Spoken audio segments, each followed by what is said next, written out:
Salve omnes, my name is Ted Zero. I'm a Latin teacher from Massachusetts, and I'm currently on the board of JNCL Nicholas. I've been a language advocate for many years, and to that end, I have learned the power that my students possess as agents of positive change in the world.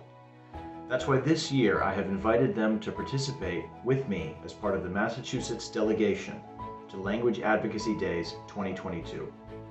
When I asked them why they were learning languages and why they were language advocates, here's what they had to say. Language is a fundamental key to success, and without it, how can we expect the next generation of Americans to grow and maintain connections with others? It is crucial to provide a language education that will expose learners to new opportunities and promote awareness of other cultures. Language is often cited as a factor that divides us, yet languages are something for us to celebrate and necessary for us to learn. They are essential to our ability to rise above societal divisions and foster understanding around the world. If you speak 3 languages, you're trilingual. 2 languages? Bilingual. What about 1 language? Well then, you're American. Are you content with this perception of us as fools? Because I certainly am not.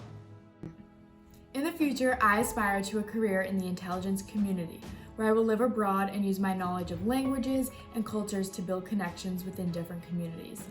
I regret not having the opportunity to learn a foreign language sooner, and when we think about the security of our nation, languages will prepare the next generation of Americans for success. Language is a tool that every citizen deserves to harness. Our world is becoming smaller by the day, and I believe that the next generations of Americans should not be held back with only 1 language under their belt.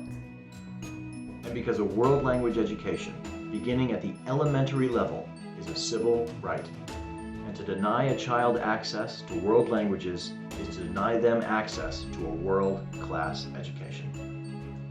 Much love, many thanks. See you at Language Advocacy Days 2022. Salve omnes.